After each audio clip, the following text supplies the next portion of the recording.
नमस्कार, मैं विशाल शर्मा आपकी गूंज में स्वागत करता हूं।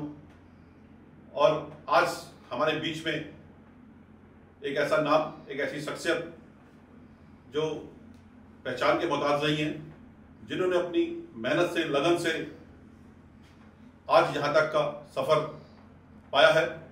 आज हम बात करेंगे भाजपा के वरिष्ठ नेता, दर्जा राज्य मंत्री शंकर कोरंगा जी से आपका स्वागत है आपकी गूंज में।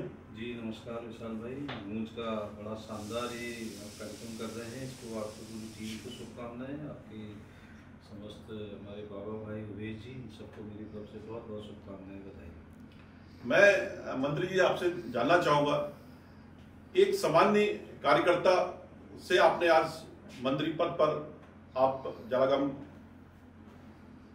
का जो है मंत्रालय देख रहे हैं, और आप उत्तराखंड जैसा कि पहाड़ी क्षेत्र है, कई समस्याएं हैं, और आपको जो मंत्रालय मिला है वो भी बड़ा कहें तो टिपिकल मंत्रालय है, बहुत महत्वपूर्ण जिम्मेदारी होती है उसमें।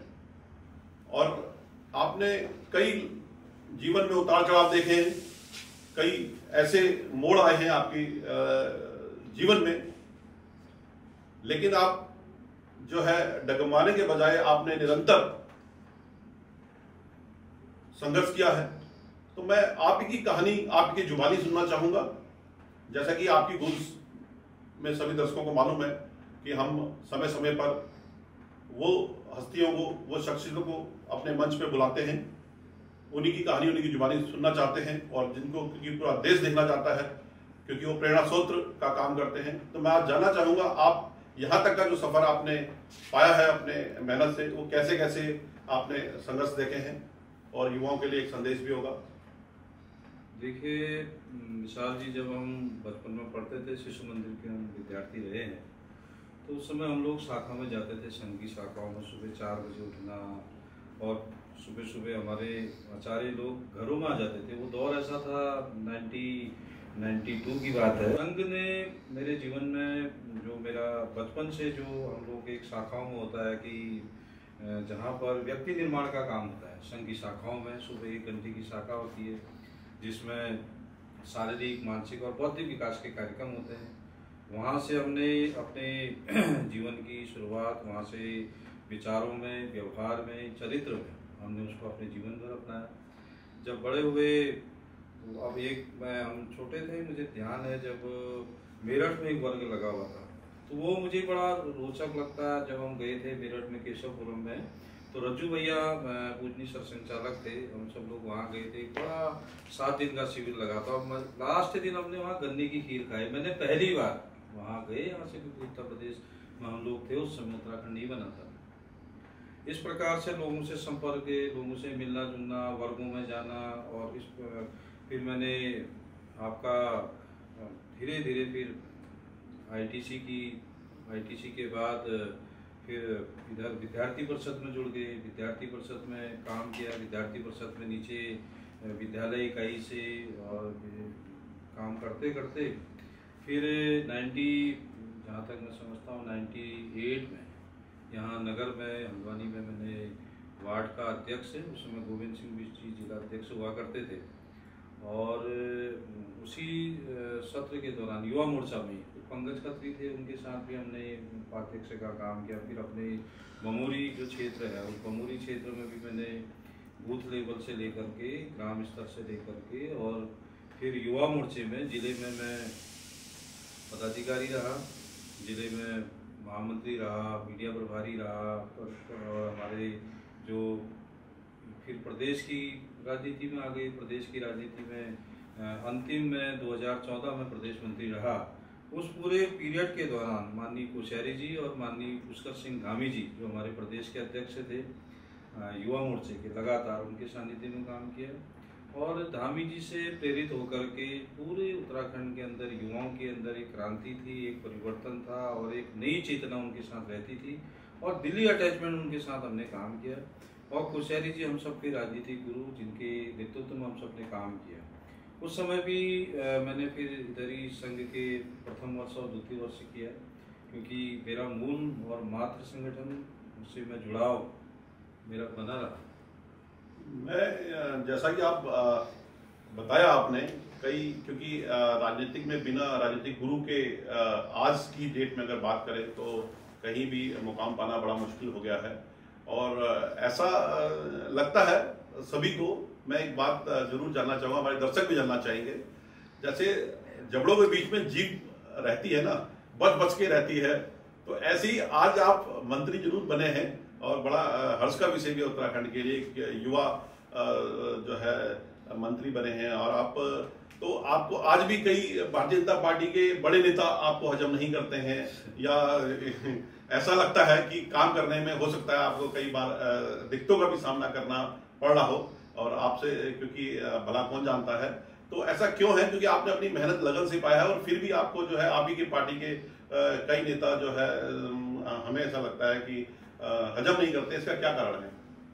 देखिए, मेरे को ये सब चीज़ें तो नहीं लगती हैं, पता नहीं आपको क्यों लगती हैं। संगठन में हमारे वहाँ क्या होता है, चरे वेती से हम काम करते हैं। और हमने दरी बिछाने का काम पार्टी के अंदर किया, दीवार लेखन का काम हमने पार्टी में किया। और मैंने यहाँ से अभी कश्मीर में जब लाल चौक में झंडा फहराने का, जब यहाँ से युवा मोर्चा की रैली की थी, उस रैली में मैं यहाँ लगातार 3 दिन उसमें रहा। और ग्राम स्तर से लेकर वार्ड स्तर से लेकर जिला स्तर से लेकर प्रदेश स्तर तक मैंने काम किया। 2-3 वर्ष से मैंने किया है और विद्यार्थी परिषद में मैंने काम किया है। संगठन का काम करना, क्योंकि जो भी चीज़ें तय करती है केंद्रीय नेतृत्व करता है। बीजेपी एक कैडर बेस्ड पार्टी है और नेतृत्व तय करता है। और नेतृत्व ने कहा कि शंकर जी आपको दरी बिछाना, तो हम दरी बिछाने का काम करेंगे। तो अगर उसमें कहीं कुछ लगता है कि भी शंकर जी इस योग्य हैं और भाई इनको कहीं दायित्व देना है या इनको ये काम की जिम्मेदारी, कोई भी जिम्मेदारी सौंपी जाती है, मैं पूरी निष्ठा और ईमानदारी से करता हूँ। अब ये काम करते करते करते करते करते कभी संगठन को लगता है कि कार्यकर्ता ठीक है, इसको आगे बढ़ाना चाहिए, तो थोड़ा बढ़ा देते हैं। तो जहाँ तक मैं समझता हूँ विशाल जी कि ये सब चीज़ें नहीं होती हैं, और मुझे नहीं लगता है, क्योंकि यहाँ तो सिर्फ कार्यकर्ता आधारित पार्टी है, कैडर बेस्ड पार्टी है और सब लोग एक दूसरे के साथ जुड़े हुए हैं। और मेरा तो एक ही सिद्धांत है, जब हम संघीय शाखाओं में मुख्य शिक्षक भी रहा तो कहते थे वहाँ की भाई त्वदीया कार्यायी बद्धा घटम, यानी कि तेरे ही काम के लिए हमने कमर कसी है, राष्ट्र सेवा के लिए। राष्ट्र पहले हमारे लिए है और राष्ट्र के भावनाओं से प्रेरित होकर के हम सब लोगों ने काम करना है। अब उस आपका जो कहना है कि जीभ में, दांत में और ये सब जो है, इसको मैं कहीं देखता ही नहीं। ऐसा इसलिए कहा जा रहा है कि इस बार आप सभी को मालूम है, आप जो है मेयर की दौड़ में नंबर 1 आपका नाम था और लास्ट मोमेंट पे आपका नाम कटा, टिकट कटा। और क्योंकि युवाओं में भी एक उम्मीद थी कि ठीक है यार इस बार कोई नया चेहरा आ रहा है। बाकी तो देखिए आपका पार्टी का एजेंडा है, किसको दे ना दे वो पार्टी जाने, लेकिन कहीं ना कहीं आप नंबर 1 अपनी मेहनत से भी थे। शायद आपने बहुत कुछ खोया भी था और आपने लाठियां खाई हैं अपनी पार्टी को आगे बढ़ाने के लिए, और कई सारे ऐसे जो हादसे हुए हैं, कई कांड हुए हैं। आपने 2014 में भी इतना बड़ा जो कशिश कांड हुआ था उसमें भी आपने फ्रंट लीड करा था। कई जो है पुलिस वालों की बहुत लंबा टाइम तक आपने आंदोलन करने तक की नौबत आई थी, बहुत लाठियां खाई थी आपने। तो आपने बहुत कुछ पेन लिया है, खोया है, लेकिन उसके बाद भी अगर आप भाई आपको कहीं ना कहीं पार्टी में टिकट नहीं मिला तो उसमें कहीं हताशा तो नहीं लगा आपको कि यार मैं इतने साल से जुड़ा हुआ और आपने कोई बीच में दल बदल का काम नहीं करा कि बहुत जल्दी होता है कि यार मुझे इस बार टिकट नहीं मिला। तो आपने ऐसा नहीं है कि पार्टी बदली, आपने पार्टी के समर्पित कार्यकर्ता भी हैं, तो कहीं ना कहीं मन में ऐसी पीड़ा होती है? नहीं, कोई पीड़ा नहीं, क्योंकि पार्टी ने ही हमको बनाया। अगर पार्टी नहीं होती, भारतीय जनता पार्टी का मैं अगर कार्यकर्ता नहीं होता, मुझे पूछने वाला कौन है?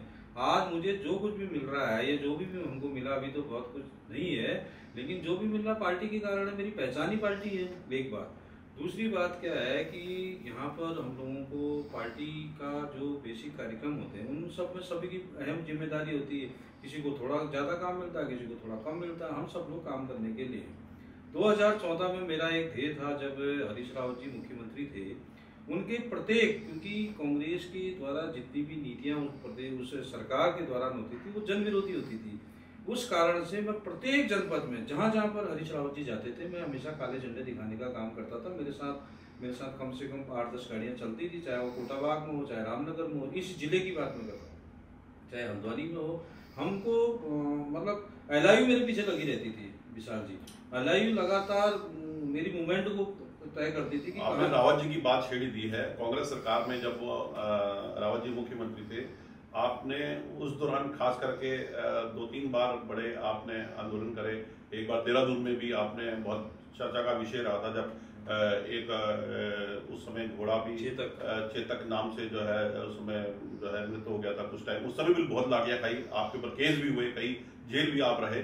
तो आपने अपनी पार्टी को निरंतर जो है बनाए रखा, और उसके बावजूद भी जो है क्या वो केस अभी भी चल रहा है या उस केस से मुक्त हो गए हैं? नहीं, केस तो लगभग मुक्त हो गए हैं, और वो उसमें कुछ प्राकृतिक रूप से कह सकते हैं, क्योंकि आंदोलन जब होते हैं वो जरूरी नहीं था, उसकी जांच भी हुई, जांच के आधार पर उसमें चीज़ें क्लेरिफाई भी कोर्ट में चल रहा था, वो ठीक हो गई। कशिश कांड का जहाँ तक मैं बताता हूँ कि यकीन मानिए, क्योंकि छोटी सी बच्ची 6 साल की, आप कितना दर्द। मेरा दोस्त थे मेमन कन्याल, प्रदेश के उपाध्यक्ष थे, DDR के हैं, ब्लॉक प्रमुख हैं, जिला महामंत्री है, तो पार्टी के जिला महामंत्री थे। उनके परिवार से कोई, उसी परिवार से DDR से थी वो लड़की, यहाँ उसमें आई थी, एक वैवाहिक कार्यक्रम में आई थी रामलीला शीश महल में। वो बच्ची गायब हो गई। जब गायब हुई तो उसके बाद 1 दिन नहीं 2 दिन बाद फिर उसके साथ कुकर्म जैसी घटना हुई, और उसके बाद वो बच्ची मिली भी नहीं। माँ बाप परेशान हो गए, तो मेमन भाई का फोन आया, शंकर भाई एक बार देख लो। अब हम गए वहाँ, आंदोलन किया, उसके बाद फिर हमने पुलिस पर दबाव बनाया कि वो बच्ची नहीं मिल रही है। फिर एक दिन क्या हुआ कि हरीश राव जी यहाँ आ गए, हल्द्वानी आए थे। अब माननीय हमारे केंद्रीय मंत्री अभी अजय टम्टा जी हमारे मित्र भी हैं, भाई भी हैं, बड़े भाई हैं, वो आए थे। उन्होंने कहा कि क्योंकि उनकी संसदीय क्षेत्र का मामला था, तो उन्होंने कहा चलो भाई कोरंगा जी वहाँ जाना है। तो हम घर से, मेरा कोई ऐसा था भी नहीं कार्यक्रम, हम आए वहाँ से, फिर यहाँ PWD गेस्ट हाउस उन्होंने चेंज ही किया। चेंज करने के बाद सीधे उनके घर गए, तो वहाँ सुना हरीश रावत जी आए थे। अच्छा, युवा मोर्चा क्या था, पहले से ही उनके विरोध में था, विरोध में इन सेंस की कोई कार्रवाई नहीं कर रही थी सरकार। तो जैसे ही हरीश रावत जी निकले, हमने वहाँ पर नारेबाजी शुरू कर दी, और नारेबाजी शुरू करते ही मैं अकेला अपने दम पे शीश महल पे, जहाँ पर वो जो रेलवे पटरी के बाहर जो सीधी हाईवे है, उसमें मैं धरने में बैठ गया, और मेरे साथ वहाँ की स्थानीय महिलाएं, युवा, साथी, कम से कम 300-400 लोग बैठ गए। पूरी रोड बंद हो गई, और मैंने कहा हम तब तक नहीं हटेंगे जब तक वो बालिका के बारे में जानकारी नहीं मिलेगी, जब तक दोषियों पर कार्रवाई नहीं होगी। विशाल भाई, आप यकीन मानिए, पूरी फोर्स बुला दी, पूरी PSC बुला दी, और कम से कम नहीं भी थे 70-80 इंस्पेक्टर खड़े, सिपाही दरोगा, और बिल्कुल मैं हिला नहीं। हमने कहा जब तक न्याय नहीं मिलेगा, क्योंकि बच्ची था, उसका दर्द था हमको, और हल्द्वानी की स्थिति बिल्कुल भयावह जैसी हो गई थी उस समय। हमने पूरा आंदोलन किया। सैंतीला उदय यहाँ SSP थे उस समय, तो वो हरीश रावत जी को छोड़ने के बाद आए, तो उन्होंने तुरंत जो है बोला भाई ये नेतागिरी दिखा रहे हैं, हमारे कुछ कार्यकर्ताओं को उठाने लगे। मैंने विरोध किया, उसका प्रतिरोध किया। मैं जब तक बैठा था तो उन्होंने कुछ भी नहीं किया। उसके बाद उन्होंने सीधे लाठीचार्ज, आप यकीन मानिएगा, कम से कम 50-60, और जबकि असवाल साहब उसमें इंस्पेक्टर थे, अब CO हो गए थे। उन्होंने कहा अरे भाई कोरंगा क्या कर रहे हो, मतलब इतने डंडे मारे विशाल भाई, इतने डंडे मारे, मैं उसको अगर देखता हूँ, लेकिन मुझे कुछ नहीं हुआ। पता नहीं ईश्वर की ऐसी क्या कृपा थी, क्योंकि हम लोगों ने संघ की शाखाओं में जाते थे, एक्सरसाइज करते थे, रोज नियमित एक्सरसाइज हम करते ही हैं, और आज भी मेरा नियम है, मैं रोज व्यायाम करता हूँ। तो मान के चलिए कि एक दिन हम गए, मुझे बेस हॉस्पिटल एडमिट किया, लेकिन 4-5 दिन मैंने दूध, हल्दी वाला दूध पिया, और सही हो गया। लेकिन उस आंदोलन में हमारी बहुत महती भूमिका थी, और सरकार को बैकफुट में आना पड़ा, और उसमें कार्रवाई करनी पड़ी। आपने बच्ची का जिक्र करा, मैं एक बात जानना चाहूंगा आपसे, क्योंकि आप इस समय बहुत महत्वपूर्ण पद पर हैं। एक कुछ समय पहले ही आपने देखा कि अंकिता कांड हुआ था, अंकिता हत्याकांड हुआ था।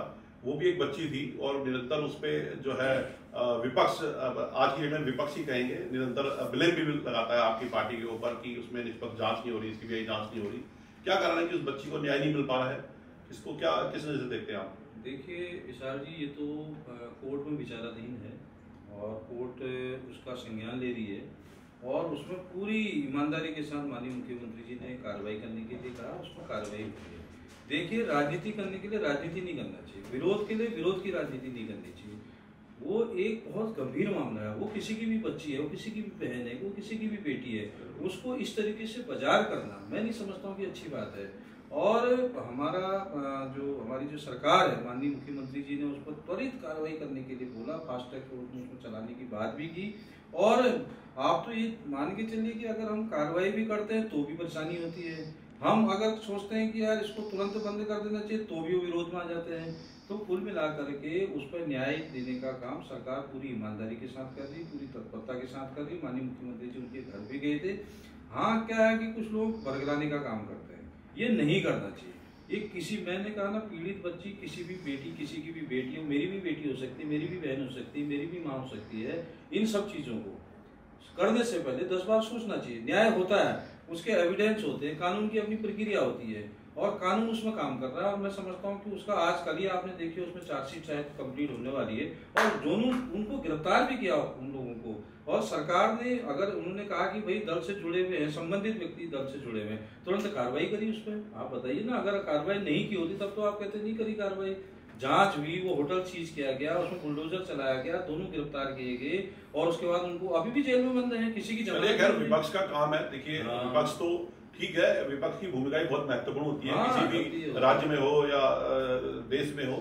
और दूसरा मैं ये जानना चाहूंगा, आज की डेट में क्योंकि आपकी सरकार जीरो टॉलरेंस का नारा देती है और पूर्ण बहुमत सरकार है आपकी, लेकिन विपक्षी नहीं, आम जनता भी दबे स्वरों में बहुत बार कह चुकी है भ्रष्टाचार चरम सीमा में हो रहा है। मेयर साहब भी आपके हल्द्वानी के ओपन बैठक में कह चुके हैं कि यार बिना कमीशन घुस लिए जो है काम नहीं हो रहा है। क्या कारण है कि आए दिन कोई ना कोई अपने स्वरों में जो है ओपन कहना शुरू कर दिया कि यार भ्रष्टाचार बहुत ज्यादा हो रहा है? तो इसको किस नजर से आप देखते हैं? मैं इसको बिल्कुल निराधार मानता हूँ। देखिए, माननीय मुख्यमंत्री जी, इस प्रदेश को ऐसे जनप्रिय लोकप्रिय मुख्यमंत्री मिले पुष्कर सिंह धामी जी। उनका नाम इंडियन एक्सप्रेस जो पत्रिका है, पूरे देश के 100 शक्तिशाली ताकतवर लोगों में जो 22वें नंबर पर उनका नाम है, जिसमें प्रधानमंत्री नरेंद्र मोदी जी का, ऐसे तो किसी ने नहीं लिख दिया होगा। यूसीसी लागू करने वाला पहला राज्य, जिस दिन 2021 में माननीय मुख्यमंत्री धामी जी ने शपथ ली थी, उन्होंने कहा मैं यूसीसी लागू करूंगा, उसको किया और नगर कानून लेके आए और ऐसे अनेकों ऐतिहासिक फैसले लिए जो आज जनता उनको सरेराह पर लेती है। नहीं तो हम एक बात मानिए, इतना जनता का प्रेम मिल रहा है, लगातार लोगों के बीच में घूम रहे हैं। अच्छा, अब आपकी बात उसकी जो आप भ्रष्टाचार वाली बात कर रहे हैं, देखिए माननीय मुख्यमंत्री जी ने आज जांच करा के देख लीजिए, हर दफ्तर में मुख्यमंत्री शिकायत पोर्टल, जिसको शिकायत निवारण कहते हैं, भ्रष्टाचार उन्मूलन कहते हैं, 1064 पोर्टल बनाया हुआ है। उस पोर्टल की प्रत्येक 3 महीने में समीक्षा होती है। उस समीक्षा को एक बार आप उसमें ऑनलाइन आ जाता है यूट्यूब, उसमें जो आपके सरकारी उसमें ऑनलाइन है, उसमें देखिए हर तीसरे महीने में उसमें समीक्षा होती है, उसकी जानकारी ली जाती है विभाग से। और उस जानकारी में आज की डेट में 150 से ज्यादा भ्रष्टाचारी लोग जेल के अंदर डाले जा चुके हैं। और एक बात मुझे ये बताइए, इसमें लोग कहते हैं कि भ्रष्टाचार हो रहा, भ्रष्टाचार हो रहा। अगर भ्रष्टाचार तब था, इसको दूसरे एंगल से सोचिए। कांग्रेस शासन में इतना भयंकर भ्रष्टाचार था, सब लोग कहते थे खुलाम लेते, उनको जेल में डालने का काम क्यों नहीं है सरकार ने? आज बीजेपी में जो भी भ्रष्टाचार करेगा, देखिए करने से पहले, लेकिन मैं एक बात जानना चाहूंगा, आपकी बात इसलिए काट रहा हूं मैं क्योंकि आप पार्टी से जुड़े हैं। आज की डेट में ये आपने बिल्कुल सही कहा कि भ्रष्टाचार में जो कर रहा है वो जेल के अंदर जा रहा है, लेकिन इस बीच में जितने भी हम देख रहे हैं जो ओपन हो रहा है, वो अधिकारी ज्यादातर जो है जेल जा रहे हैं। अभी हाल में नैनीताल में भी कुछ ही दिन पहले की बात भी है, वहां पर भी हुआ, अधिकारी ज्यादा जा रहे हैं। लेकिन कोई भी नेता, क्योंकि अधिकारी भी हिम्मत कब पड़ती है जब ऊपर से शय होती है। नेता तो कोई जेल नहीं जा रहा, चाहे वो विपक्ष का हो चाहे वो पक्ष का हो। भाई गलत कोई कर रहा है, भाई कहीं ना कहीं अधिकारी भी कहीं ना कहीं शय के बिना तो इतना बड़ा, भाई उसकी हिम्मत कैसे बढ़ जा रही है? देखिए ऐसा है ना विशाल जी, अधिकारी, मैं कह रहा हूँ कोई भी व्यक्ति हो, मैं कह रहा हूँ संबंधित व्यक्ति हो, चाहे हमारे मेयर हो, विधायक हो, सांसद हो, कोई भी व्यक्ति हो, या जनता हो या सामान्य नागरिक भी 1064 पे शिकायत कर सकता ना। उसमें नेता हो, मंत्री हो, है विधायक हो, करे ना शिकायत जो भ्रष्टाचार कर रहा है उसके खिलाफ 1064 में, और उसमें तुरंत कार्रवाई होगी। मैं कह रहा हूँ कि ये जो भ्रष्टाचार कर रहे हैं ये उजागर हो रहे हैं ना, आज की डेट में पता चल रहे हैं, जनता शिकायत कर रही है और शिकायत के आधार पर जीरो टॉलरेंस की नीति धामी सरकार ने, भ्रष्टाचारी लोग जेल की सलाखों में डाले जाएंगे, चाहे वो पटवारी हो, चाहे वो IAS चीफ मुख्य सचिव तक का कोई भी व्यक्ति हो, IAS हो, उस व्यक्ति को जेल कोई ऐसा कर सकता है कि इतनी हिम्मत का काम IAS रावत जी को उसमें डाला गया। ठीक है, मैं कह रहा हूँ कि आप उसने उसके शिकायत की, उसमें उसकी जांच हुई, जांच होने के बाद जेल डालने का काम सरकार कर रही है। अभी भी हम कह रहे हैं, किसी को भी कह रहे हैं, सामान्य व्यक्ति को, दल को भी, विपक्ष को भी, अगर आपके पास प्रूफ है तो करिए ना उसमें। और माननीय धामी जी ऐसे व्यक्ति हैं जो कड़ा कानून उन्होंने लागू किया है, जेल में डालने का काम किया और भ्रष्टाचार पर अंकुश लग। मैं आज भी आपके इस गूंज के माध्यम से प्रत्येक जनता से भी निवेदन करता हूँ कि पूरे पोर्टल में ये 1064 नंबर एक पोर्टल है, उसमें आप अपनी शिकायत कर सकते हैं, वो किसी भी विभाग में हो, और उस पर तुरंत कार्रवाई होती है। मुख्यमंत्री जी रोज उसकी समीक्षा करते हैं, हर तीसरे महीने में उसकी जानकारी लेते हैं, पता भी करते हैं कि बताइए भाई आपकी शिकायत का क्या। विजिलेंस उसमें जांच करती है और जांच होने के बाद उसमें कार्रवाई होती है। ऐसे सीधे जेल में नहीं डाले जाते हैं। कोषाधिकारी पकड़े गए, यहाँ पटवारी पकड़े गए, कई अधिकारी पकड़े गए, सबको जेल में डालने का काम इस सरकार ने किया। एक मंत्री बहुत महत्वपूर्ण मुद्दा हो रहा है इस समय पूरे प्रदेश में, कहीं हम खास करके उत्तराखंड में, वैसे तो देश का मुद्दा है लेकिन उत्तराखंड में निरंतर हम देखते हैं कि आए दिन डेमोग्राफी पे बात हो रही है कि चेंज हो रही है। अभी नैनीताल भी आप देख रहे हैं कि इतना बड़ा एक हादसा घटा, हादसा ही कहेंगे, वो जेल में है होने में अपराधी। लेकिन डेमोग्राफी के नाम पे कई बार ऐसा भी हो रहा है कि बेकसूर लोग भी उसमें पिस रहे हैं। भाई कहीं ना कहीं शासन प्रशासन की भी जिम्मेदारी बनती है। अगर रातों रात तो देखिए कोई डेमोग्राफी चेंज नहीं होती है, एक साथ अगर रजिस्ट्री हो रही है एक ही इलाके में, मान लो 30 प्लॉट बिक रहे हैं, तो भाई वो प्रशासन ही तो कर रहा है रजिस्ट्री। भाई वो उस समय कहां पर अवेयर क्यों नहीं हो रहा जब वो हो जा रही है। भाई आम गरीब आदमी जैसे भी पैसा जुगाड़ कर करके अपने छोटा मोटा प्लॉट ले रहा है, अगर भाई किसी को आपत्ति है तो उसी समय आपत्ति होनी चाहिए, पहले जांच उसके बाद रजिस्ट्री हो। तुरंत अगर कोई एक प्लॉटिंग हो जा रही है उसके बाद गरीब आदमी का पैसा भी चला जा रहा है और उसके ऊपर इल्जाम भी लग रहा है, तो इसमें प्रशासन और शासन दोनों कहीं ना कहीं जिम्मेदार भी होते हैं। तो आप इसको ये जो हिंदू मुस्लिम का जो फैसला है, लोगों को लग रहा है कि सिर्फ मुस्लिम समुदाय जो है इसमें कहीं ना कहीं जिम्मेदार हो रहा है, ठहरा रहा है। तो हम ये चाहते हैं, ऐसा लगता है कि भाई जो भी गलत हो रहा है, किसी भी एरिया की डेमोग्राफी रात रात अगर चेंज हो रही है या प्लानिंग से हो रही है, उसके पीछे हो सकता है किसी की प्लानिंग हो, तो उसमें भाई सरकार को तुरंत जो है एक्शन लेना चाहिए। अगर गलत हो रहा तो गलत है, सही हो रहा तो अच्छी बात है। तो इसमें आपकी सरकार किस नजर से और प्रशासन किस नजर से जो है जिम्मेदारी लेता है? देखिए, माननीय मुख्यमंत्री जी ने ये जो डेमोग्राफिक चेंज वाली आपने बात कही, ये एक बहुत गंभीर समस्या है। अभी अवैध मजारों को हटाने का काम किया है, और जहाँ जहाँ पर हमारे अवैध मजारें थी या अवैध अतिक्रमण, मजारों नहीं, मजार के अलावा भी हम और चीज़ों के लिए भी लेते हैं, जहाँ जहाँ पर इस प्रदेश के अंदर अवैध अतिक्रमण था उसको सरकार ने हटाने का काम किया। कुछ जिम्मेदारियाँ हमारे नागरिकों की भी है। आप शिकायत करिए, आप बताइए यहाँ पर ये गड़बड़ी हो रही है। भाई हम लोग लचीला लोग अपनाते हैं, लचीला रुख के कारण हमारी अप्रोच होती है, हमारी सिफारिश होती है, उसके बावजूद भी हम लोग कोशिश ये करते हैं कि मैक्सिमम कार्रवाई होनी चाहिए। डेमोग्राफिक चेंज होने के कारण क्या होता है, उसका नुकसान एक व्यक्ति को नहीं होता, पूरे समाज को होता है, और उसको हमको ठीक करने के लिए हमको कार्रवाई करनी चाहिए सरकार को। हाँ, मुझे लगता है कि थोड़ा हमारे अधिकारियों को भी इसमें संवेदन होना पड़ेगा और बहुत मजबूती से काम करना पड़ेगा। आप चिन्हीकरण कीजिए, आप देखिए, आप पता लगाइए, आप उसमें आपके पास LIU है, आपके पास IB है, आपके पास सारी रिपोर्ट है, उसमें कार्रवाई करने का काम सरकार करती है, करेगी और किया है। बिल्कुल, ये इसीलिए IB, LIU, इंटेलिजेंस, इसीलिए भाई ये डिपार्टमेंट होते हैं। मैं वही चाहता हूं कि भाई समय रहते हुए उनका विभाग है। भाई अगर सरकार ने ये विभाग बनाए हैं तो ये अधिकारियों की जिम्मेदारी बनती है। लेकिन पहले की अपेक्षा इसमें कार्रवाई हो रही है। आज आप देख रहे होंगे चेंजेस भी आ रहे हैं, और हम तुरंत उसमें भी आप देखिए कि माननीय मुख्यमंत्री जी ने, आप अभी उठा के देखिए कैबिनेट के पहले की जो मीटिंगें हुई उसमें इन्होंने गंभीरता से CM साहब ने बहुत कड़े रुख के साथ इस चीजों को कहा है। आप देखिए, देख करके उसमें, और कोई अधिकारी इन सब चीजों को बढ़ावा भी देने का काम करता है, हमारे धामी जी की सरकार उसको तुरंत कार्रवाई करने के लिए भी तत्पर तैयार रहती है। कड़ाई से उस निर्देशों का पालन इस प्रदेश के अंदर हो रहा है। हाँ, एक चीज है, हमारे सारे अधिकारी फिलहाल, चाहे हमारा जिला प्रशासन हो, चाहे किसी भी पूरे जिलों के, चाहे हमारे DMs हो या फिर हमारे कमिश्नर हो या फिर हमारे सचिव हो, सब लोग पूरी ईमानदारी और तत्परता के साथ काम कर रहे हैं। देखिए, काम करने वालों की तो कम से कम वो सराहना करनी चाहिए। जहां पर गलत हो उसको तुरंत कार्रवाई, उस पर कड़ाई से साथ उसके साथ कार्रवाई होनी चाहिए।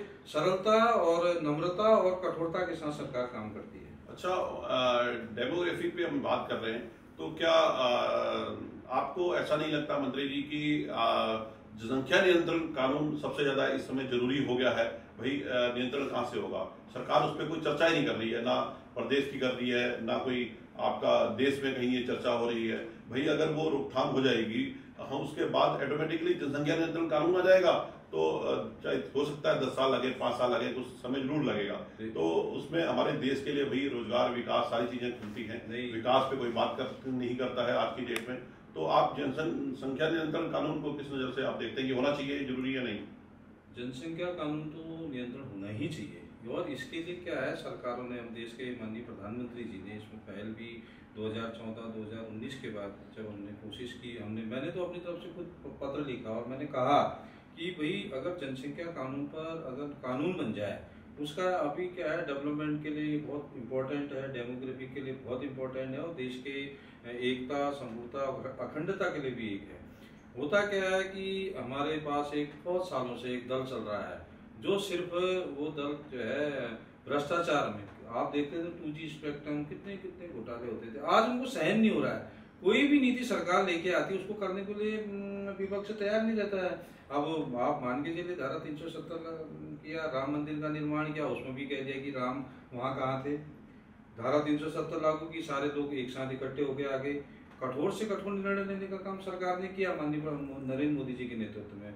और इसमें विशाल जी, ये आपका दर्द नहीं, पूरे देश के प्रत्येक नागरिक का दर्द है। और इस दर्द को ध्यान में रखते हुए देश के माननीय प्रधानमंत्री जी नरेंद्र मोदी जी ने उसमें, क्योंकि कोई भी चीज एकदम से लागू नहीं होती है, उसमें वो प्रयास कर रहे हैं। और प्रयास करने के साथ साथ सबकी सामूहिक भागीदारी के साथ, विपक्ष के वो चर्चा के साथ, मुझे लगता है कि आज नहीं, कल नहीं, परसों ये इसको लागू करेंगे और उसमें कार्रवाई कर रहे हैं, और करना भी चाहिए और कर रहे हैं। एक इस समय पूरे देश में आप देख रहे हैं, जैसा कि गर्व का विषय भी है कि ऑपरेशन सिंदूर जो सफल ऑपरेशन माना जाता है सेना के द्वारा किया गया, लेकिन इसमें जो विपक्ष उंगली उठा रहा है कि भाई वो जिन्होंने जो पहलगाम जो हमला करा था, जो 5 आतंकवादी जिनका इसके जारी हुआ था, आज तक उनकी जो है खोजबीन नहीं हुई है, एक भी जो है पकड़ा नहीं गया है, और हम उसको सफल ऑपरेशन कैसे माने। तो लेकिन कहीं ना कहीं जो है आपकी तिरंगा यात्राएं भी निकल रही हैं, उसको सफल को लेकर के विपक्ष जो है देख रहे हैं, आए दिन डिबेट में देखते हैं, टीवी में देखते हैं, समाचार पत्रों में देखते हैं, उसमें कहीं ना कहीं विपक्ष बोलता है कि ये कहीं ना कहीं बीजेपी की नाकामी रही है, एक भी आतंकवादी जो है आज तक पकड़ा नहीं गया है। और पूरा देश के लिए तो खैर गर्व का विषय है ही ऑपरेशन सिंदूर। आप इसको देश को जो है किस नजर से देखते हैं? देखिए, ये क्योंकि सेना का सम्मान है, इस विषय में मैं बहुत ज़्यादा कमेंट्स इसलिए नहीं करूँगा, आपको जानकारी इस विषय में बहुत कम है मुझे लगता है। हमारे देश की तीनों सेनाएं और देश के प्रधानमंत्री जी, जब ये पहलगाम वाला घटनाक्रम हुआ, सीधे सीधे अमित शाह जी वहाँ गए कश्मीर में, और प्रधानमंत्री जी अपना दौरा छोड़ करके आए। उसके बाद तीनों सेनाओं को खुली छूट दी, और उन आतंकवादियों को, अब हम सब लोगों की बड़ी बेकार गलत आदत होगी, हमको प्रूफ मांगने की आदत है। देखिए, उनको ऑलरेडी जितने भी आतंकवादी थे सबको मार गिराया गया है। उनके जो POK में जो वो बने हुए थे शरण स्थली, उसमें वो उससे रात 1:05 से 1:28 तक लगातार बमबारी की गई। और पाकिस्तान के अंदर उनके उसमें वो तो सब वीडियो है ही आपके पास, सारी चीजें हैं। और हमारी देश की, हमको कभी भी शक नहीं करना चाहिए, देश के हमारे जो सैनिक हैं, जो बॉर्डर में हमारी सेवा कर रहे हैं, जो हमारी सुरक्षा का काम कर रहे हैं, आज पूरे देश के अंदर हम तिरंगा यात्रा लहरा रहे हैं। तिरंगा यात्रा का मतलब है उनके सम्मान में कितना, मतलब आप मान के चलिए, डर हमको नीचे लगता है अपने घरों में बैठ कर के हवाई जहाजों में वो लड़ाकू विमान लेके चल रहे हैं। कितनी बड़ी बात है, कितने बड़े सौभाग्य की बात है। ऐसे सैनिकों के लिए, ऐसे देश के आर्मी के लोगों के साथ हमको सीधे सीधे खड़ा होना चाहिए, इसमें कोई कमेंट नहीं करना चाहिए। मैं तो सभी लोगों से ये भी कहता हूँ कि विनम्र भाव से देश के सैनिकों का सम्मान, देश के जो हमारे तीनों सेनाओं के अध्यक्ष हैं, हमारे अजीत डोभाल जी हैं, जो सेना सुरक्षा सलाहकार हैं विशाल जी, क्योंकि ये हमारी सुरक्षा, जब आप एक दिन के लिए हमको डर पैदा हो गया था जब उनके ड्रोन इधर आए, उसके बाद फिर हमारे भारतीय सुरक्षा बलों ने, भारतीय सैनिकों ने उनके ऊपर अटैक किया, जल से, थल से, नभ से। डर गए पाकिस्तान के लोग, और उन आतंकवादियों को करारा जवाब मोदी जी की सरकार ने दिया। उस करारे जवाब में आप देखिए, पाकिस्तान डरा, USA से मदद मांगी, और USA ने उसमें भी उसकी क्या है, चीन को लेके आना पड़ा। कहने का मतलब हमारी सेनाएं इतनी मजबूत हैं, इतनी सशक्त हैं, और सीना ठोक करके इनकलाब जिंदाबाद कहते हुए, इनकलाब के नारों के साथ पूरे शत्रुओं को, आज उनके अंदर पूरा डर पैदा है, खौफ पैदा है। पाकिस्तान के अंदर घुसने का काम भारतीय सैनिकों ने किया, इतिहास है। और ऐसा प्रधानमंत्री हमको मिला है। तो हमारे जो दोनों, जब आपने देखा होगा प्रेस कॉन्फ्रेंस करने के लिए आए दोनों महिलाएं, ऑपरेशन सिंदूर इसीलिए उसको नाम दिया गया। व्योमिका सिंह और सोफिया जी, जो कर्नल सोफिया आई, कितने गौरव की बात है, कितने सौभाग्य की बात है। और जो हमारे वो सिंदूर का नाम इसलिए दिया गया, जो उसमें जो महिलाएं थी उनके सारे उनको जो है शहीद कर दिया गया, उनके आदमी को मार दिया कि कितनी कायरता है, कितनी कट्टरता है। इसमें देखिए कोई दो राय नहीं है कि सेना का प्रकरण जो सभी को मालूम है, हमारी सेनाएं बहुत मजबूत है और बड़े अच्छे तरीके से जवाब दिया। इसमें हम लोग बड़ा सराहना करते हैं भाई इसमें सेनाओं की, और सरकार ने जो फ्रंट में आकर के काम भी करा। लेकिन वहीं पर आप सुफिया जी की बात करेंगे भाई, ये तो मैं प्रधानमंत्री जी की तारीफ करता हूँ, महिलाओं को आगे लेके आए और उसको जो नाम दिया वो भी टाइटल अच्छा था। लेकिन वहीं आपके एक मंत्री जो डिप्टी सीएम है मध्य, आपने देखा ही है, उन्होंने ऐसी ऐसी जो है वर्ड बोले, बल्कि सुप्रीम कोर्ट ने उस पर लताड़ भी लगाई है। और मुझे लगता है अभी तक उसमें जो है आपकी सरकार द्वारा कोई स्टेप नहीं उठाया गया। उनको तो तुरंत जो है भाई सुप्रीम कोर्ट को क्यों इंटरफेयर करना पड़ा, ये तो गलत है। एक तरफ से मोदी जी ने इतना भाई फ्रंट आकर के काम करा जिसमें सराहना पूरे विश्व ने करी। इसमें हम लोग भी कहते हैं कि भाई हमारे लिए देश की गर्व की बात थी। वहीं आपके जो है नेता और इतने बड़े पद पर आकर के एक ऐसा बयान उनको देना पड़ा, और जो निंदनीय है, इस चैनल के माध्यम से भी मैं निंदनीय से, क्योंकि भारत सभी का है, प्रधानमंत्री जी सभी के हैं, चाहे विपक्ष हो चाहे कोई भी हो। तो चलिए वो उनका अपनी जगह। मैं अब थोड़ा सा आते हैं जिस जलागम के आपने को जिम्मेदारी मिली है, सरकार ने सोच समझ के आपको जिम्मेदारी दी है। और क्योंकि मैंने जैसे पहले भी स्टार्टिंग में बोला था, पहाड़ी राज्यों ने से आपकी जिम्मेदारी ज्यादा बढ़ जाती है, पलायन रोकने की भी जिम्मेदारी ज्यादा बढ़ जाती है। जब ऊपर विकास होगा, कार्य होंगे, तो कहीं ना कहीं पलायन भी रुकेगा, सुविधाएं मिलेंगी। तो आप अपने फ्यूचर में आपकी क्या प्लानिंग है अपने मंत्रालय को लेकर के, थोड़ा उसमें भी दरअसल जानना चाहेंगे। विशाल जी देखिए, क्योंकि मैं जब बचपन से पढ़ाई करता था ना, पढ़ाई के दौरान में इन सब चीज़ों के बारे में जरा पर्यावरण के साथ और ये नेचुरल चीज़ों के साथ जो हम जो है जल वायु और इन सब चीज़ों को बड़ा सोचते थे, पढ़ते थे मैं जब पढ़ता था। और मैंने अभी जब 2021 में 22 में मैंने एक अभियान चलाया था, क्योंकि पूरे देश के अंदर पूरे एक अलग जो बच्चों के अंदर नशा फैल रहा है, उन नशे के खिलाफ मैंने अभियान चलाया था। और एक कम से कम 10 से 12 हज़ार युवा, महिलाएं, पुरुष और ये सब लोग मैंने एमपी ग्राउंड में इकट्ठे किए थे, और वहाँ पर एक सभा का मैंने वो किया था, नशे के खिलाफ अभियान चलाया था। वो अभियान भी मेरे उसमें चलता है।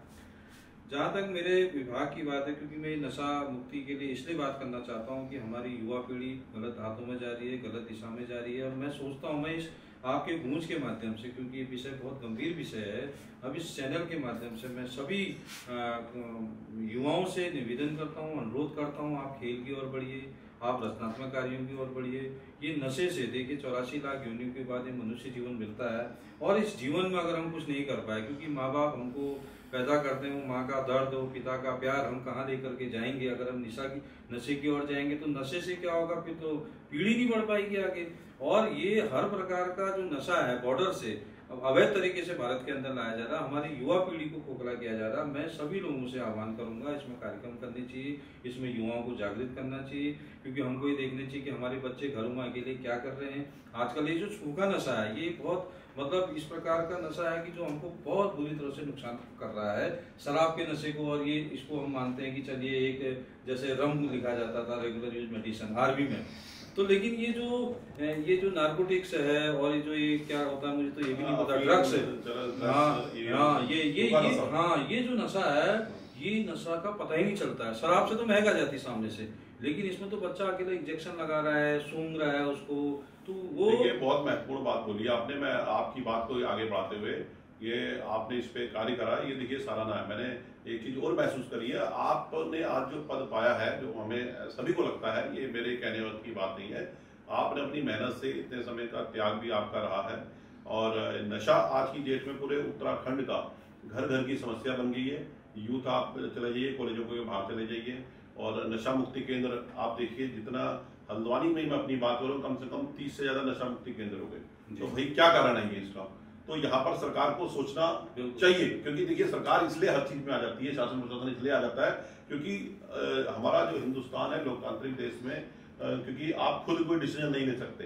अगर किसी को आप पकड़ के पीटेंगे तो आपको जेल हो जाएगी, तो ये सरकार की जिम्मेदारी बन जाती है, प्रशासन की जिम्मेदारी बनती है। इसमें मैं बताता हूँ विशाल जी, जब मैंने कार्यक्रम किया था, जब हमने बहुत भव्य कार्यक्रम किया था, पता करना 10,000 से ज्यादा लोग उसमें शामिल थे एमबी ग्राउंड में। इस कार्यक्रम के तुरंत बाद, यानी कि एक हफ्ते बाद, 15 दिन बाद, माननीय मुख्यमंत्री जी ने पूरे प्रदेश स्तर पर वो बनाई, कमेटी बनाई है।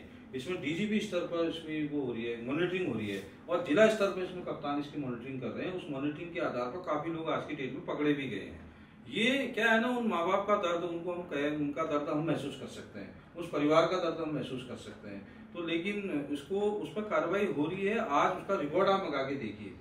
नशे के खिलाफ अभियान में माननीय मुख्यमंत्री जी ने विशेष रूप से कड़ाई का पालन करते हुए इसमें मॉनिटरिंग का काम भी सरकार कर रही है।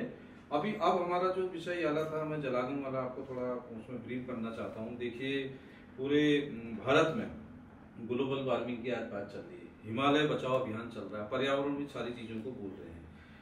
अब एक बात ये रखिए विशाल जी, मैं आपसे पूछना चाहता हूँ, पानी को आप पैदा कर सकते हैं क्या?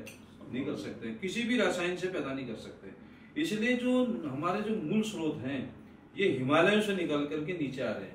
आज नदियां सूख गई हैं, सारी नदियां आप उठा करके अभी एक आप वो करिए, आपने गोलाई चले जाइए। हाँ, गोला जाते हैं हम। हाँ, गोला में देखिए, मैं कह रहा हूँ कि वो पानी, वो मूल स्रोत पहाड़ों से आ रहा है। अगर वो ग्लेशियर पिघल गए, अगर वो बंद हो गए, तो अगला जो युद्ध होने वाला जल पे होने वाला है। एक बात। दूसरी बात क्या है इसके, अब हम आते हैं इसकी मूल पे। मूल ये हमारा विभाग है, यानी कि जो हमारे जल स्रोत हैं, नदी, नौले, धारे, इनको संरक्षित, इनको सुरक्षित करने का काम हमारा विभाग कर रहा है।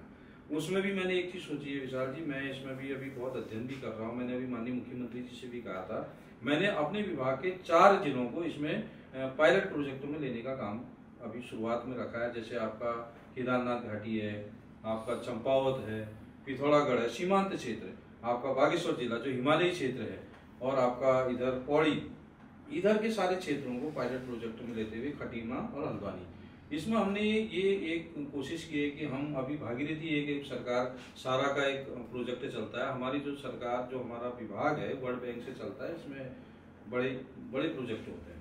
उन प्रोजेक्टों के आधार पर ये अभी हमारे अधिकारियों ने एक रिपोर्ट दी है जिसमें 4032 हमारे अभी तक नदी, नौले, धारे निकल चुके हैं। और हमने ये कहा है, हमने एक चीज ये कही है कि जितने भी नदी नाले हैं, जितने भी ये नौले हैं, इनको और बढ़ावा मिलना है, इनको और सुरक्षित करना है। देखिए, अगर ये सूख गए, आपका पानी नहीं आया, तो नीचे आपके लिए हाहाकार मचना तय है। आज के 20 साल बाद, 30 साल बाद, 50 साल बाद पानी अगर बंद हो जाएगा, आप जी नहीं सकते। जल तो जीवन है, और इसीलिए हमें चाह रहे हैं, उसके लिए हम टेक्निकली, मैंने अभी यूकोस्ट के साथ, जो हमारी साइंस एंड टेक्नोलॉजी है, उसके डीजी के साथ मैंने मीटिंग की थी, और वैज्ञानिकों के द्वारा और साइंटिस्टों के द्वारा, रिसर्चर के द्वारा हम इसमें कार्य योजना बना रहे हैं। और हम ये देख रहे हैं कि वहाँ पर मिट्टी हमको, मतलब जो पहाड़ों से जो पानी आके रुक क्यों रहा है, उसमें नमी क्यों नहीं हो रही है, क्योंकि ये रिस्क वहीं से आता है, पानी स्रोतों से आता है। उन स्रोतों को संरक्षित करने का काम, स्रोतों को ठीक करने का काम, प्रॉपर उसमें पानी है उसका करने का काम। ये दर्द आप महसूस करिएगा, कभी सोचेंगे तो आपको नींद नहीं आएगी। देखिए, मैं आपको एक बात कहूँ, मंत्री जी, आपने कहा ना दर्द महसूस कीजिए, शायद मैं आपको बताना चाहूँगा कि इस समस्या, ये एक ऐसी समस्या है जो नशे से बड़ी समस्या है आज की डेट में, जो हमारी मतलब सब भ्रष्टाचार, ये वो, उन सबसे बड़ी समस्या आज की डेट में। क्योंकि हम जब सांस लेंगे, पानी होगा, जल होगा, जमीन होगी, क्योंकि पहाड़ की जवानी, पहाड़ का पानी, एक कहावत भी है यहाँ की। इस पे हम लोग खुद एक जो है प्रोग्राम करने वाले हैं, और पहले भी हमने अपने फेसबुक पेज के माध्यम से भी बोला था कि कोई बात करना चाह ही नहीं रहा भाई। उत्तराखंड पूरा हिल एरिया है, पानी, झीलें सूखती जा रही हैं। आप नैनीताल झील देख लीजिए, भीमताल देख लीजिए, छोटे मोटे जो गदेरे हैं वो तो सूख ही गए हैं। तो इस पे टोकना चाहूंगा, आज आप कहीं भी जाइए पहाड़ों में, एसी चल रहा है, कूलर चल रहा है, पंखा चल रहा है, देखिए ना जलवायु बिल्कुल कैसा हो रहा है, इसको महसूस करिए। इसकी जिम्मेदारी मैं आज आपको ये कहूंगा। फिर बात देखिए आप, क्योंकि सरकार आपकी है, देखिए पहले तो क्योंकि ये टूरिज्म प्रदेश है, टूरिस्ट जिस हिसाब से आ रहा है, ज्यादा आता है तो दिक्कत हो जाती है, कम आता है तो दिक्कत हो जाती है, क्योंकि आप घर घर में होम स्टे बन गए भाई। अगर जब यहाँ पर वातावरण ही दूषित हो जाएगा, कंक्रीट के जंगल बन गए, उसका कारण क्या है? जो एसी घर घर में चल रहा है। आप नैनीताल तो छोड़िए, मंसूरी में वहाँ ये आप जाइए, मंशारी जाइए, वहां पर आप एसी लगे, मैं उसी की बात कर रहा हूँ। बिल्कुल, इस पे तो स्ट्रिक्टली काम होना चाहिए भाई। एक जैसे गलती कहाँ से होती है, जब हम शुरुआत कहाँ से करते हैं, बड़े लेवल पे करते हैं। केदारनाथ धाम को लोगों ने पर्यटन स्थल बना दिया है, तीर्थ स्थल नहीं रहा वहां पर। आप बद्रीनाथ धाम चले जाइए, वहां पर जो है पर्यटन स्थल बन गया। पहले तो इसकी रोकथाम होनी चाहिए, बहुत सुविधाएं तो होनी नहीं चाहिए वहां पर भाई। पहले पर्यावरण हमारा क्यों शुद्ध था, क्यों बर्फ इतनी पड़ती थी, क्यों पानी की दिक्कत नहीं होती थी। आज यहीं पर हल्द्वानी में आप 700 मीटर पे पानी आ गया, फुट पे पानी आ गया, क्या कारण है इसका? भाई ये तो सरकार को नहीं, हर नागरिक को, हर जिम्मेदार आदमी को सोचना चाहिए। भाई जंगल कट रहे हैं, आप देख लीजिए। अब खैर विषय बहुत लंबा है, अब इस पे फिर हम मैं ना विशाल जी इसमें मैंने काम किया है। अभी मैंने माननीय मुख्यमंत्री जी से इसमें चर्चा भी की थी, बात की थी, मैंने उनको पत्र भी भेजा और मैं उनसे इसमें डिस्कशन भी किया था। जो हमारे जो उसके मूल में हम जाते हैं, पहाड़ों में क्या है कि हमारे चीड़ के पेड़ हैं। चीड़ के पेड़ एक तो सूखता है पूरा, और फिर उसके कारण से क्या होता है, जंगलों में आग लगती है। जंगलों में आग लगने के कारण और चीड़ का पेड़ अपने नीचे दूसरा पेड़ होने नहीं देता है, कोई भी पेड़ नहीं होने देता। और चीड़ इतना फैल गया है पहाड़ों में, उसका नुकसान बहुत ज्यादा हो रहा है। और उसके कारण जंगलों में जब आग लगती है, जो जानवर भी मरते हैं, और उसका धुआं जो है पूरा नुकसान भी करता है। और कभी कभी आग इतनी भयावह होती है तो हेलीकॉप्टर का भी सहारा लेना पड़ता है पानी डालने के लिए। आप कभी भी पहाड़ों में आप चले जाओ, इस मार्च के बाद से ये सितंबर तक का, सितंबर तक धुआं ही धुआं दिखता है।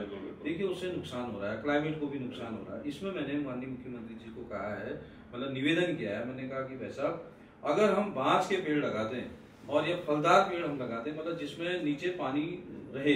बांस का पेड़ क्या होता है, वो पानी प्रोड्यूस करता है, और नीचे उसके साथ साथ और भी पेड़ भी, अगर हम बांस के पूरे पहाड़ के अंदर चीड़ खत्म करके बांस के पेड़ लगाने का अभियान अगर हम शुरू कर दें, अगर हम उसको बांस के पेड़ लगा दें, देखिए आपका वातावरण कितना शुद्ध होगा, भौगोलिक कितना आपको ठंडक पैदा होगी। यही कारण है ना, युवा जब आदमी आगे आता है आज ये हमारे लिए गर्व की बात भी है। भाई ये सोच का खेल है, जो आपकी बात करने का अंदाज लगा कि आप रियल उस पे काम कर रहे हैं। तो यही हम चाहते हैं, हमारा प्रदेश आगे बढ़े। इसमें भी ना, अभी ये जब कर रहे थे कि चीड़ के पेड़ नहीं कटेंगे, तो मुझे अभी पता लगा हमारे यूपीएसएससी के जो चेयरमैन है गणेश मर्थोलिया जी, पहले डीआईजी थे, उनके साथ भी मेरी चर्चा हुई। तो ये बात निकल के आई कि त्रिपुरा में ही मॉडल शुरू हो गया है। त्रिपुरा में एनजीटी ने और फॉरेस्ट ने क्लियरेंस दे दी, वहां बांस के पेड़ लगने लग गए हैं। ठीक है, इसमें हमारे कई लोगों ने प्रयास भी किया। मैं तो एक कार्यकर्ता हूँ, एक स्वयंसेवक हूँ, और राष्ट्र प्रेम से प्रेरित होकर के जनता के हित में काम करने वाला व्यक्ति हूँ। और मैं कोशिश में कुछ भी हो जाए, अंतिम सांस तक भी प्रयास करूंगा कि इस क्या है कि हम जनता के लिए कुछ कर सकें, इस उत्तराखंड के लिए हम कुछ कर सकें, देश के लिए हम कुछ कर सकें, कि वो मिसाल हो। अगर हम बांस के पेड़ लगाने का ही मेरा बड़ा दर्द है, क्योंकि इसमें बहुत कठिनाइयां आएंगी। मैं जानता हूँ जनता पूरी उत्तराखंड के आपके साथ है। इसमें मैं जानता हूँ कठिनाइयां आएंगी, बहुत कठिनाइयां आएंगी, लोग होने नहीं देंगे। उसके कारण भी हैं। उसके कारण क्या है, चीड़ के पेड़ में क्या है, उद्योग है, गोंद है, लीसा है, ये सारी चीजें हैं। लेकिन मैं निवेदन भी करूंगा, मैं प्रयास भी करूंगा, और मैं किसी भी स्तर तक जाना पड़े, मैं युद्ध स्तर पर इस काम के लिए भी मतलब कोशिश ये करूंगा कि बांस के पेड़ शुरुआत में लगेंगे, प्रोसेस होगी, लेकिन उसमें हमको रोजगार मिलेगा। हमारे विभाग में क्या है, जैसे जलागम में हम रोजगार देने का भी काम करते हैं, हॉर्टिकल्चर हमारा विभाग उसके साथ जुड़ा हुआ है। जो वो बनते हैं, पॉली हाउस बनते हैं खेतों में, वो हमारा विभाग करता है। चेक डैम बनाने का काम हमारा विभाग करता है। PMKSY का जो हमारा काम है, प्रधानमंत्री कृषि योजना, वो हमारा विभाग करता है। अभी जब पंचायत चुनाव हो जाएंगे, इसीलिए हमने कहा जल्दी पंचायत चुनाव जुलाई तक हो जाएंगे, उस चुनाव के बाद जो प्रधान, ब्लॉक और ये जो जिला पंचायत है, उनके आधार पर क्या होगा कि हमारी योजनाएं लगती हैं। वहाँ की हमारी महिलाओं को रोजगार मिलेगा, वहाँ के युवाओं को रोजगार मिलेगा। क्योंकि अब आप भी देखिए ना, पहले पहाड़ों में सिंचाई जो होती थी बूंदों से, बड़ी बड़ी नहरों से होती थी। एक टैंक बनता था, बड़ा सा टैंक, उससे जो नहर आती थी, नहर से पहाड़ों में उसमें पानी जाता था खेतों में, उससे हमारी सिंचाई होती थी, धान वान और ये सब रोपाई होती थी। आज पाइप से रोपाई हो रही है गरुड़ जिले के बिल्कुल देखा है। तो वो कैसे उसको साकार करने का काम हम लोग करेंगे। चलिए, ये बहुत बड़ी समस्या है, और आप पे अलग से हमारा विभाग करेगा इस पे। और मुझे आशा है कि जितनी हमने बात करी है, आपकी बात करते हुए ऐसा महसूस हुआ है कि आप उत्तराखंड की पीड़ा आप समझते हैं, और युवा नेता होने के साथ साथ आपसे उम्मीद ज्यादा है। युवाओं को रोजगार मिले, पलायन रुके, पर्यावरण बहुत बड़ी समस्या है, और इन सब बातों पे हमने आपसे चर्चा करी। मैं अंतिम आपसे सवाल लेते हुए विदा लूंगा।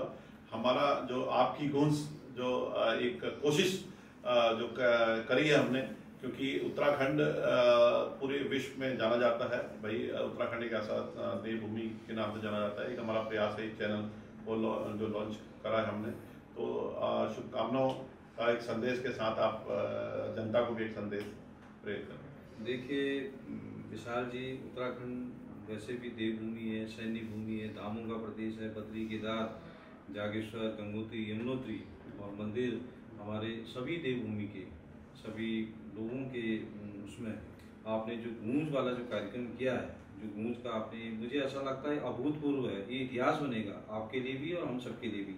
और गूंज जनमानस के दिल और दिमाग में एक गूंज पैदा करेगा कि उत्तराखंड के लिए ये जो गूंज है, एक नए चैनल के रूप में, एक समाचार पत्रिका के चैनल के रूप में और व्यक्ति निर्माण के क्षेत्र में और उत्तराखंड को आगे ले जाने के लिए ये गूंज काम करेगा। मुझे इसलिए भी बहुत अच्छा लगा, मैं क्योंकि दिल्ली के स्टूडियो में और सब जगह बैठा हूँ और मैंने देखा भी है, लेकिन मुझे आपके वहाँ वास्तव में, मैं दिल से कह रहा हूँ, आपका इतना ज़बरदस्त मुझे लगा, मुझे एक फीलिंग्स आई कि कोई ऐसा कहीं नहीं है। और ये उत्तराखंड के अंदर, देहरादून के अंदर भी मुझे नहीं लगा जो आपके यहाँ ये गूंज में दिखा।